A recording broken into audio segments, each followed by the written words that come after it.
smart grid that's being built all around us.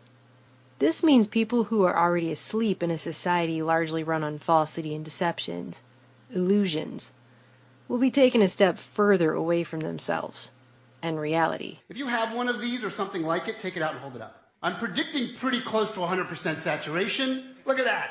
I'm right. Probably 90% by now. It's the first thing you do in the morning.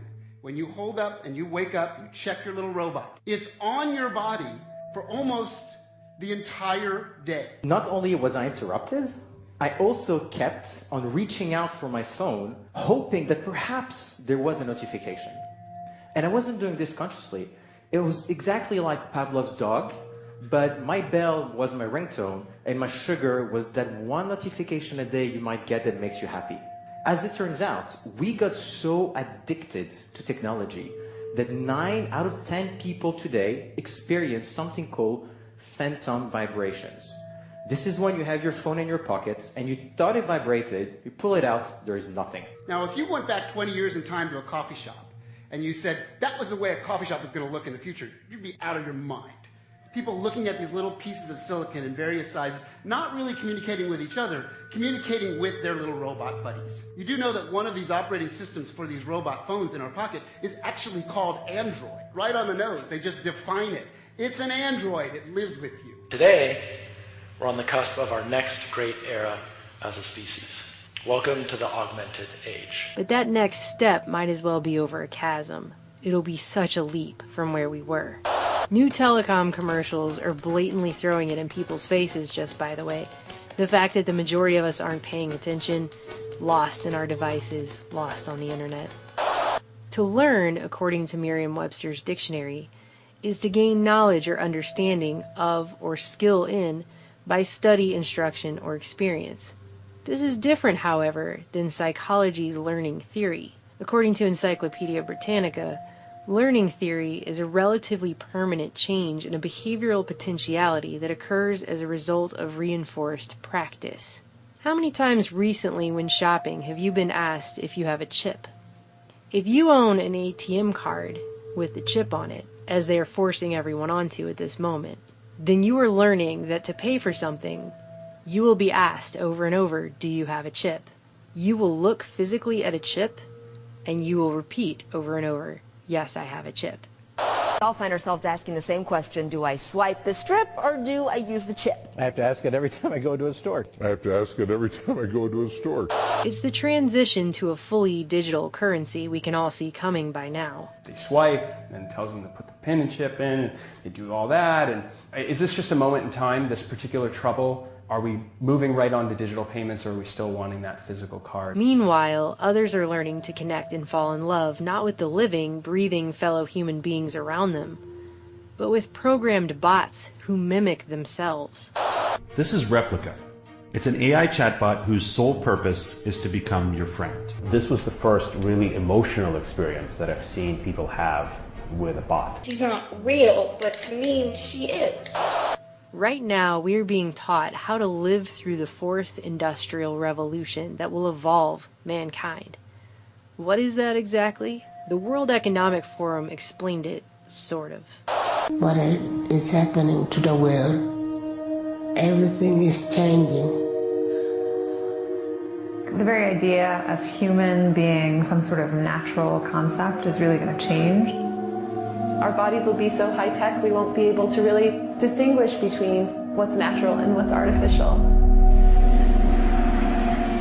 We're now in the early stages of the fourth industrial revolution, which is bringing together digital, physical, and biological systems.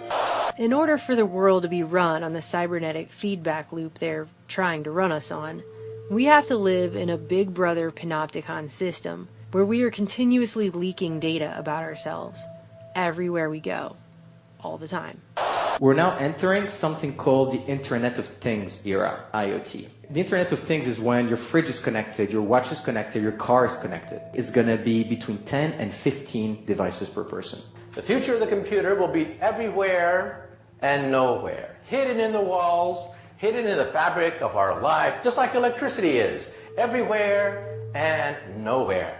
I would answer very simply that the internet will disappear. We are redefining what it means to be human, what it means to be completely embedded in this world. By the way, this is a large part of what Agenda 21 was always about. The fourth industrial revolution is about evolving us. While people probably assume industrial revolution has purely to do with industry only, there's a very distinct difference between the fourth industrial revolution and all other revolutions before it. For the last 3.5 million years, the tools that we've had have been completely passive. They do exactly what we tell them and nothing more. So where's all this headed? To a place where we will never be disconnected from our technology. The internet there'll be so many IP addresses because of IPv6, so many devices, sensors, things that you're wearing, things that you're interacting with, that you won't even sense it. It'll be part of your presence all the time. In fact, wallpaper will be so cheap that when you put up wallpaper, it'll be intelligent. Wallpaper will be as intelligent as your computer today. In the future, you'll go up to the wall screen and you'll say, mirror, mirror on the wall. Who's available tonight? To coincide with the omnipresent 5G smart grid, which is set to touch all corners of the globe. Yes, 5G will connect the Internet of everything. If something can be connected, it will be connected in a 5G world. Hundreds of billions of microchips connected in products from pill bottles to plant waterers, requiring massive deployment of small cells. We won't wait for the standards. We must reject the notion that the 5G future will be the sole providence of urban areas. 5G revolution will touch all corners of our country. Telecoms are proudly spending over $1 billion to build what they call a world brain to centralize our data. They are talking about building a global brain and it beginning in 2018, and your cell phone is part of it. The mobile phone industry is the backbone of the global brain that is being put together. What if we were to think about a telecommunication company adding a brain that is able to listen, to watch, to talk, to remember, to act? All that information that they collect from us is fragmented and spread out across the whole internet. But if we were capable to put all that information in one single place, probably we'll have a clear representation about what we are. And communication systems with cognitive intelligence are actually being called things like aura. They're giving people a synthetic aura. We see the Ford platform as a big brain, a digital brain, which is different for every one of us. The Ford platform is a cognitive intelligence platform. Aura is the heart of the Ford platform. Aura, hello? Hello, Jema. How can I help you? And they're using middle-aged hipsters in Fraggle Rock t-shirts to sell it to us. After former DARPA director Regina Dugan left Google, started making electronic tattoos. So I'm wearing one here on my arm. Do we have a camera to get a... This is a developmental system made by MC10, and it has an antenna and some sensors embedded in it. And what we plan to do is work with them to advance a tattoo that could be used for authentication. Facebook hired her to run its secretive Building 8 project, which she announced earlier this year will enable us to connect to the social media platform using only our brain waves, in something she called silent voice first. What if you could type directly from your brain? It sounds impossible, but it's closer than you may realize. And it's just the kind of fluid human-computer interface needed for AR. So what if instead of using imagined arm movements, we could decode speech directly? But don't worry, she claims it will only read the thoughts we want it to read. Now, to be clear, we are not talking about decoding your random thoughts. We're talking about decoding those words, the ones you've already decided to share, by sending them to the speech center of your brain. A silent speech interface. Right? The same way that the NSA only very selectively scoops up specific phone calls necessary to a specific case. But hey, as Google CEO and Bilderberg attendee Eric Schmidt would say, if you have something that you don't want anyone to know, maybe you shouldn't be doing it in the first place. Everywhere there's talk of our augmented reality, our virtual reality. Is this where we're going next? Are we effectively softened up enough as humans with our robotic connections to the world that we are actually going to be accepting more, a lot more? And when you learn about what this is called virtual reality, you will be amazed at what it can do. And how we won't be able to tell the difference anymore between that and actual reality, and our augmented selves, right down to the editing of our genetic code.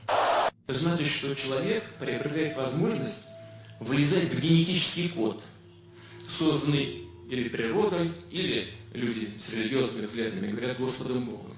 Последствия практически какие из этого могут наступить? Это значит, что уже можно это представить, даже не очень теоретически, а уже можно практически представить, что человек может создавать человека с заданными характеристиками.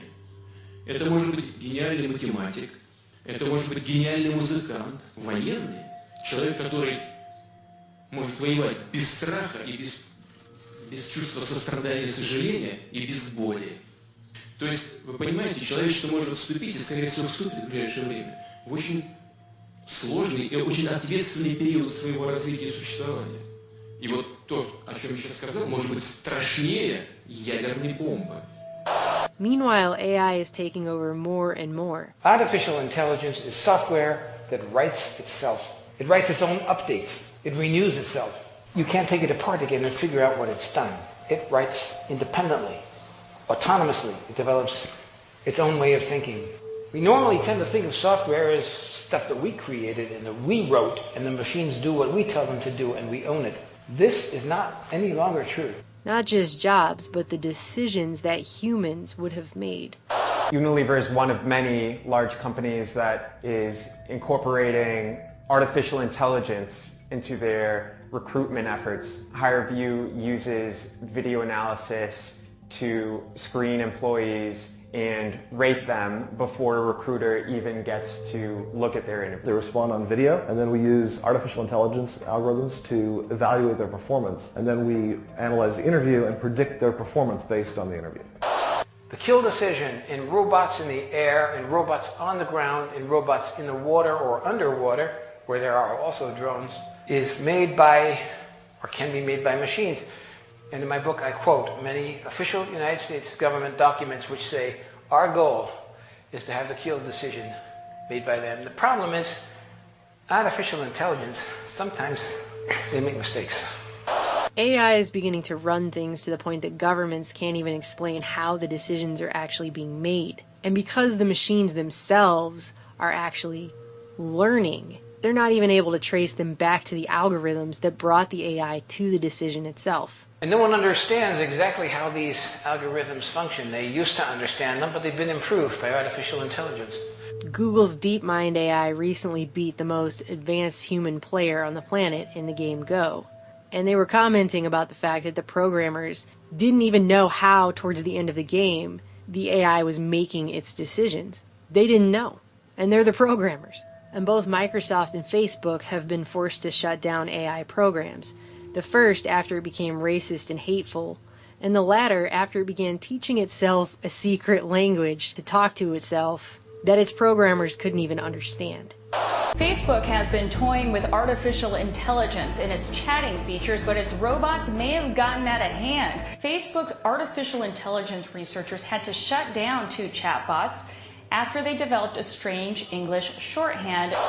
It seems like we've been warned about this over and over and over, doesn't it? Now people like billionaire inventor Elon Musk are claiming that the only way not to become a pet to a sufficiently advanced intelligence is to upgrade our brains so that we can enter into a symbiotic relationship with it, as if that's our best option.